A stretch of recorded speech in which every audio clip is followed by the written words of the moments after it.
عارفاهم اكتبيهم. يلا.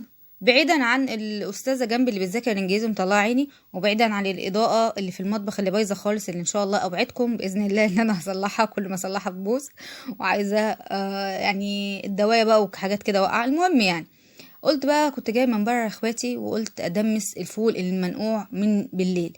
والله لسه كنت جايه من مشوار، وعايزه اقول لك انا مش فاكره، اقول لك انا فاكره انا كنت فين، كنت ايه، كنت في الدرس. يلا بينا بقى ندمس شويه الفول، انا نقعته من بالليل وما شاء الله بقى ايه، نفش كده وبقى جميل. غسلته بقى كذا مره، وبعد كده حطيته في الحله الالومنيوم الجميله دي، وحطيت وحدتين من الطماطم مبشورين، وثلاث وحدات من الجزر مبشورين جامد قوي، مبشورين على قد اضيق حته عندك في الايه، في المبشره. تمام.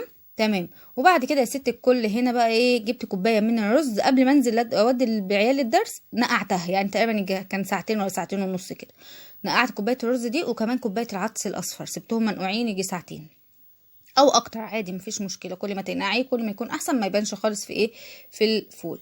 هنا بقى يا جماعه هنحط ايه تاني، هنا بقى بقول لكم ايه اللي بيحصل هنا. انا عايزه اقول لكم من كتر ان انا ببقى مرتبكه لما اجي اصور لكم او اتكلم كده مباشر، ببقى مرتبكه جدا. هنا بقى كل اللي انا بقوله لكم ان انا هحط الليمونه. الليمونه دي يا جماعه ما تقطعهاش، ما تفتحهاش، ما تعملي، انا هنا بشرح لكم، ولا تيجي جنبها زي ما هي كده. تحطيها في وسط الفول كده وزي الفل. دي بقى بتعمل ايه، بتمنع سواد الفول، يعني ما تسودش الفول ويفضل بلونه الجميل. وطبعا ما تقلبيش ولا حاجه. هنا اقول لك بقى المعلقه الجميله اللي هتحطيها، اللي هتعمل كذا حاجه. اول حاجه هتسرع من تسويه الفول، وعايزه اقول لك هتخليه زبده، وما شاء الله المعلقه دي معلقه صغيره من السكر العادي بتاعنا اللي هو بتاع التومين. وبعد كده يا ست الكل معلقتين صغيرين من الايه، البابريكا، ومعلقتين صغيرين من الكركم، يعني بمقدار معلقه كبيره. لو هي معلقه كبيره هنا عشان معلقه صغيره فبحط معلقتين بس. انا كده عامله كيلو فول عشان الناس اللي بتسال. هنا بقى هجيب ميه عادي من الحنفيه، مش سخنه ولا اي حاجه. هنا بقى بس بلحق الحله عشان احطها على صينيه، فخفت تقع مني. بعيدا بقى عن ايه، بصوا انا المكان ده الوحيد اللي عرفت اصور لكم فيه، ما عرفتش اصور زي المره اللي فاتت، مش عارفه فيه ايه. الحمد لله يعني الفيديو ده كان معاكس كل حاجه، بس قلت برضه هصورك. والله العظيم كنت هزهق خالص وقلت مش هصور، بس قلت لا هصور. وبعيدا عن الشوايه اللي فوق دي، اللي فوق المطبقيه والخلاط، محدش ليه دعوه بيهم يا جماعه. هنا بقى هنحط على النار، وبقى دي هنا على العين الكبيره، وبعد كده اول غلوه تقوم نقليهم على العين الصغيره اللي ورا دي.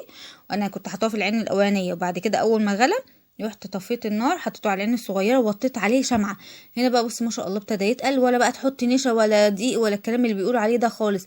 انت توطي النار سهريه كده، وسيبيه بقى ياكل مع نفسه كده. بص ما شاء الله زبده كهرمان والله العظيم، فظيعه فظيعه فظيعه بمعنى الكلمه، تحفه ما شاء الله، تقل وجميل. هنا بقى سبته لغايه ما برد كده، هو بيطول في السوا، بس بصراحه بتبقي ضامنه نظافته وانت عارفه انت عاملاه ازاي.